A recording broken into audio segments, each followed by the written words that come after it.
Mi cámara grabó lo que hago mientras duermo, y ahora tengo miedo de cerrar los ojos.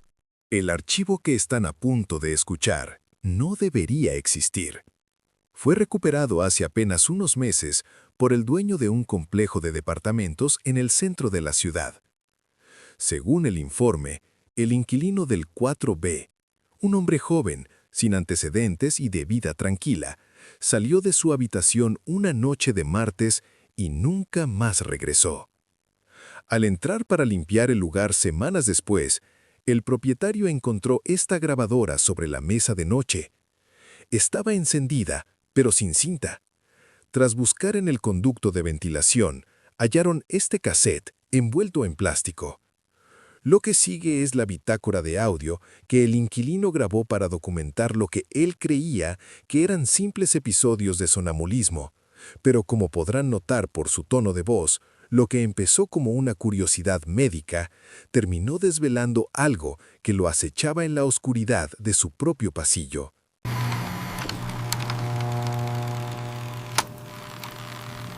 Siempre me burlé de la gente que creía en casas embrujadas o presencias extrañas.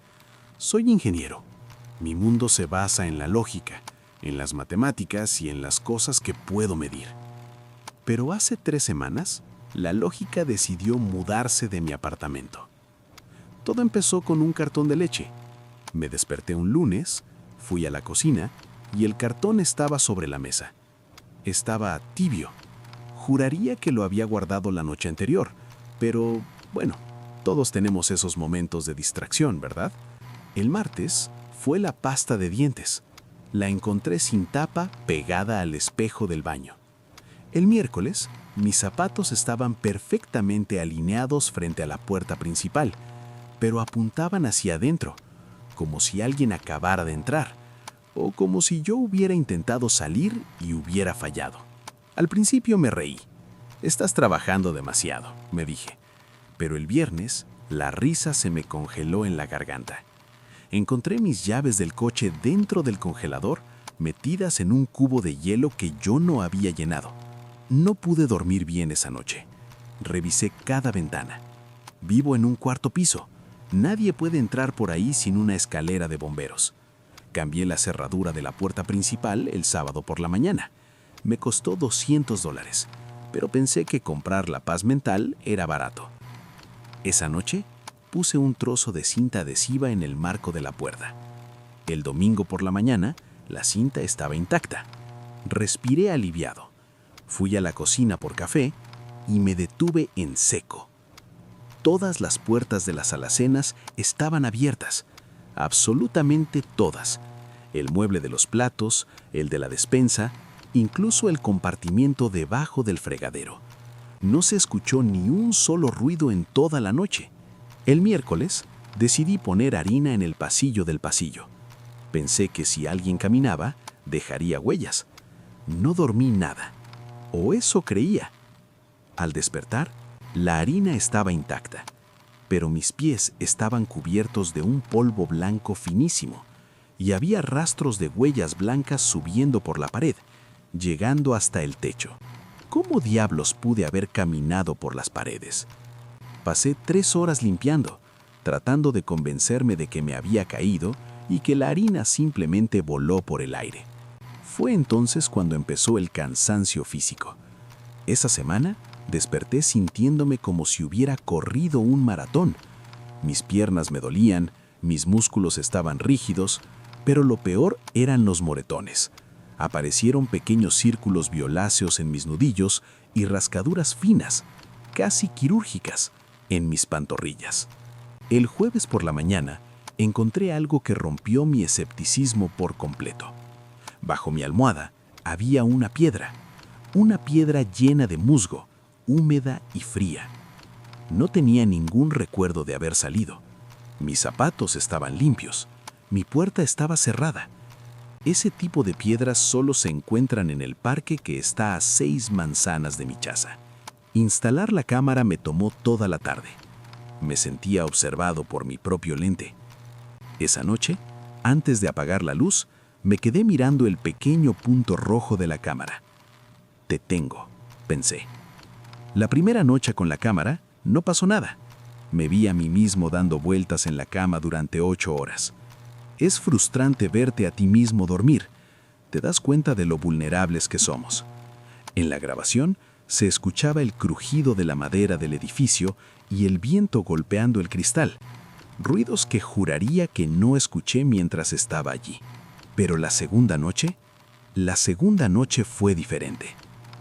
A las 3:12 de la madrugada, las sábanas se mueven. Me veo sentarme en la orilla de la cama. Mi espalda está recta, rígida como una tabla. Me quedo ahí, sentado, mirando hacia la pared oscura durante 40 minutos, sin parpadear, sin mover un solo dedo. Es una imagen inhumana. Luego, me levanto y camino hacia el escritorio. Enciendo la pequeña lámpara y saco un cuaderno que no reconozco. Empiezo a escribir frenéticamente. Mis movimientos son rápidos, seguros, como si supiera exactamente lo que estoy haciendo. No soy yo. Yo soy zurdo, pero en el video estoy usando la mano derecha con una fluidez aterradora. Después de 1 hora escribiendo, me levanto, arranco las hojas y empiezo a esconderlas por toda la habitación. Meto una dentro de un zapato, otra detrás del cuadro de la pared, otra dentro del congelador. Me veo a mí mismo limpiando el escritorio con un paño para no dejar ni una mancha de grafito, borrando mis propias huellas del cuaderno. Es un sabotaje meticuloso. Me desperté hace 2 horas y encontré las notas.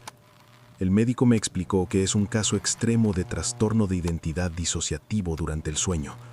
Básicamente, mi cerebro ha creado una segunda persona que solo toma el control cuando mi conciencia se apaga.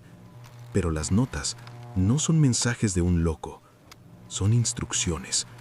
En una de ellas, escondida en el fondo del botiquín, encontré una lista de mis alergias y los medicamentos que tengo en casa. Al lado, había un dibujo de un cronómetro programado para las 4 a.m. La última nota, la que encontré pegada en el reverso de mi almohada esta mañana, tenía solo 6 palabras escritas con una caligrafía perfecta, que no es la mía. Ya casi termino de borrarte. Hoy tengo miedo de dormir, no porque alguien vaya a entrar en mi casa, sino porque no sé si el que despertará mañana en este cuerpo seguirá siendo yo.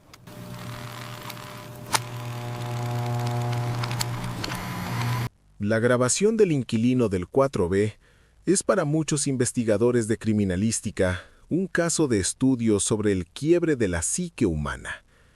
Al no haber rastro de violencia en el departamento, la teoría oficial se aleja de lo sobrenatural para centrarse en una realidad mucho más cruda.